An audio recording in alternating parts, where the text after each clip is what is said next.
I'm an X-ray technician, and one of my patients is missing a skeleton. The sound was loud in the small room, but after I paused, she made it again. What do you reckon, Carol? I prompted it, turning from the X-ray result back to my supervisor's pensive face. Another pause. The patient isn't in any pain? Any symptoms? Not really. He came in for a suspected fracture from training, but hadn't found anything before. Nothing out of the ordinary. Carol was lit only by the X-ray screen, the blue light making deep shadows out of her fine wrinkles. Her jaw moved slightly as she processed. Run the procedure again. Calibrate the machine properly. Make sure all done, Carol. We scanned them as many times as we safely can. Everyone calibrated the machine. Hell, I actually myself to check. It's all fine.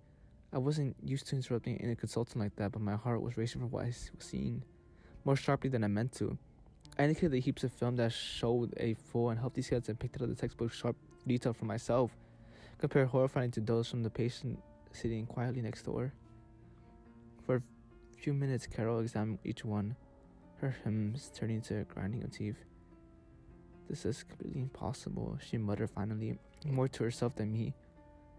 There's no doubt. We checked a dozen. He's got no fucking bones, Jack. I jumped as much as from her swearing as a sudden volume in the closed space. A silence fell as we both composed ourselves. The humming of the X-ray screen, the only sound on that screen was a film showing a translucent human outline. Very normal for X-rays, but instead of the bright lines of a bone, there was just nothing. A faint mark, ghost of something where the bones should be, but the skeleton itself was simply missing. Slowly, Carol collected herself. Okay, talk me through it. Physical examination? There's something there, solid. Feels a bit. I should have the memory of touching the patient, how his tibia seemed to squirm under my fingers wrong. So there was something in there keeping him standing. Follow-up tests, vitals.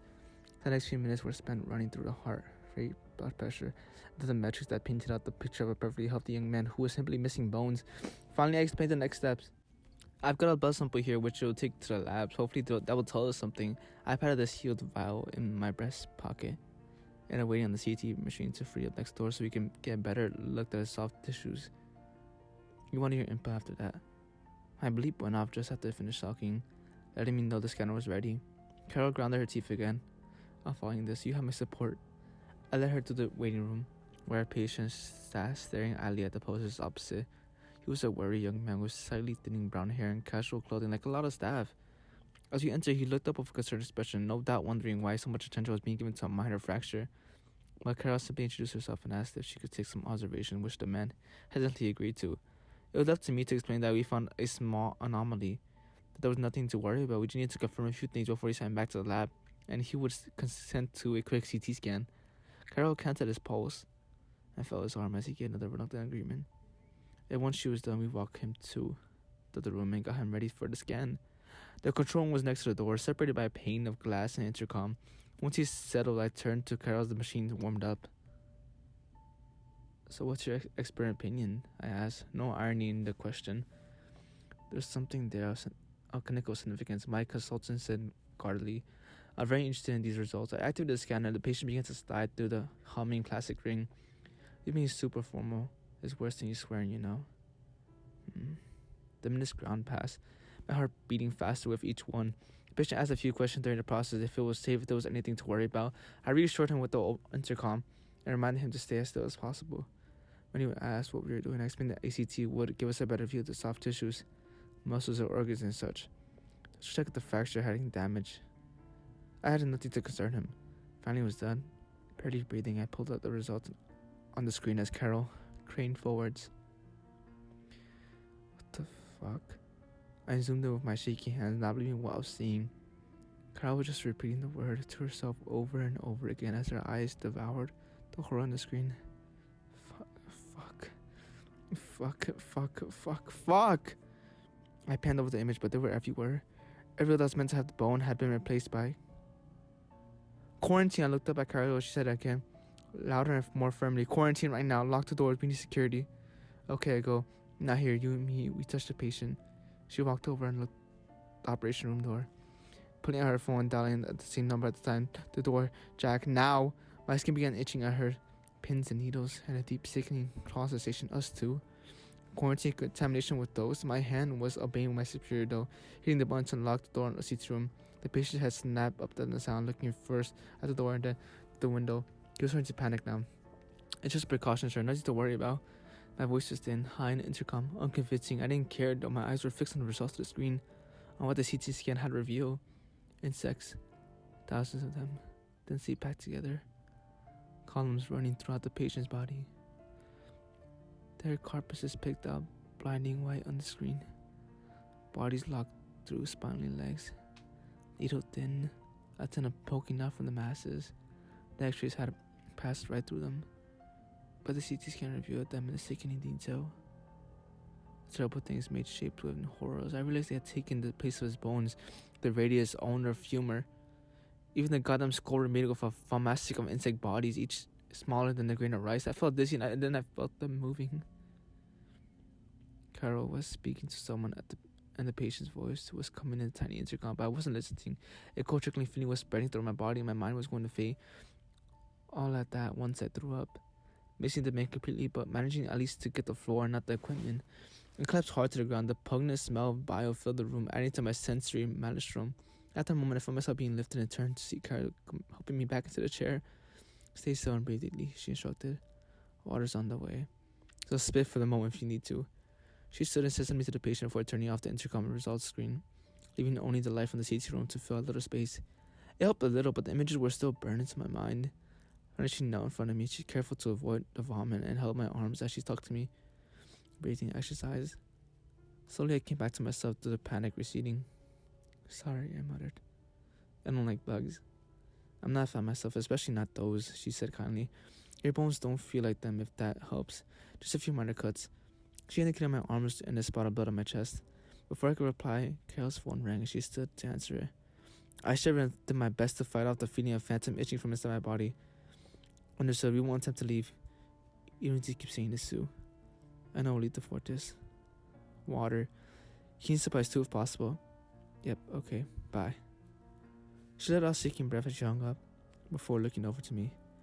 We're instructed to stay in the place now. These 2 rooms are now considered a quarantine zone. Apparently they've seen something like this before, but it's not good prognosis. If you have it, well, it's like a rabies, another shaking breath. Once they're in there, there's no way to stop them.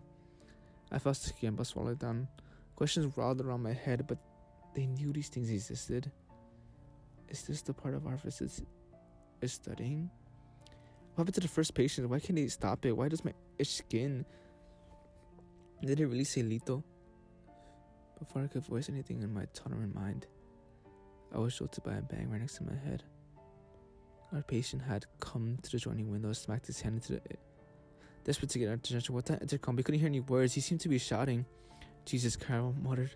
Clearly I startled. She took one look at my face. You stay there. I'll do my best to reassure our patient. Both reassure and our patient seemed to ring silently hollow in the current situation, but I didn't protest. Carol spent a few minutes doing her best to talk to the patient before giving up and sitting down next to me. As she did, the patient began thumping the diving window again. He's not happy, but there's nothing we can do, she's explained grimly. But symptoms are setting in and pain and nausea. I didn't tell him what was wrong. I couldn't face it. In all my time working with Carol, I'd never seen a consultant so negated. As gruff as she was, she seemed bulwark against all the mess and nastiness of working here, shouldering both responsibilities of the patient as what we did. This isn't our fault, Carol. We did the best we could. I tried. Maybe we could still help him.